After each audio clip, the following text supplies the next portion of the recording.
Baចំពោះថ្នាំចាក់ការពារជំងឺ OSV ចំពោះទារកដែលទើបបង្កើតឡើងគឺអាចនឹងចាក់មួយថ្ងៃពីរថ្ងៃក្រោយមកបន្ទាប់មកយើងអាចធ្វើនៅដូសទី2រហូតដល់24ខែក្រោយអញ្ចឹងបានន័យថាចន្លោះពីចាក់ដូសទី1រហូតដល់ដូសទី2គឺ24ខែក្រោយហើយឈ្មោះថា Bifidus នេះគឺជាប្រព័ន្ធការពារគេហៅថាប្រព័ន្ធការពាររាងកាយយើងអង់គ្លេសគេហៅថា immunoglobulin ហ្នឹងគឺជា antibody បាទចាក់ទៅការពារបានភ្លាមលឿនវាធ្វើការលឿនហើយវានៅក្នុងខ្លួនតែ5ខែទៅ6ខែទេអញ្ចឹងការពារនៅអាយុទូចបានន័យថាកូនទូចដែលអាយុក្រោម6ខែហ្នឹងគឺប្រឈមហានិភ័យជាង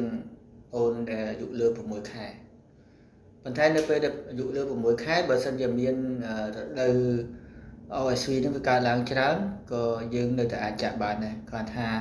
បើសិនជាកើត OSV នៅក្រោម6ខែគឺហានិភ័យនៃការស្ទះផ្លូវដង្ហើមនឹងធំជាង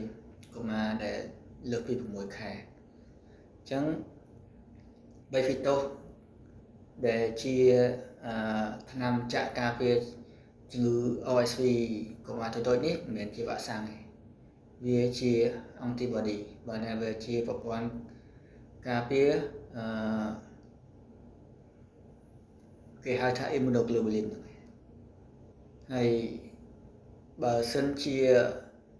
អូនទូចដែលអាសាមានបញ្ហាផ្លូវដង្ហើមស្ទះសួតដង្ហើមមានកម្ដៅខ្លួនមុំអត់បាន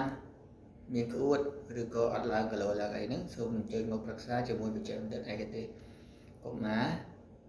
ដែលមានបទពិសោធន៍ច្រើនឆ្នាំហើយជាពិសេសធ្វើការនៅកន្លែងដែលស្តង់ដារអន្តរជាតិ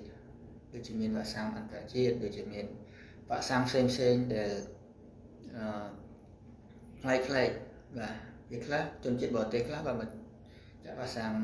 ប្រភេទផ្សេងដែលខុសពីយើងក៏មានដែរឧទាហរណ៍ដូចជាវ៉ាក់សាំងលាកសោមខួរក្បាលប្រភេទ B អ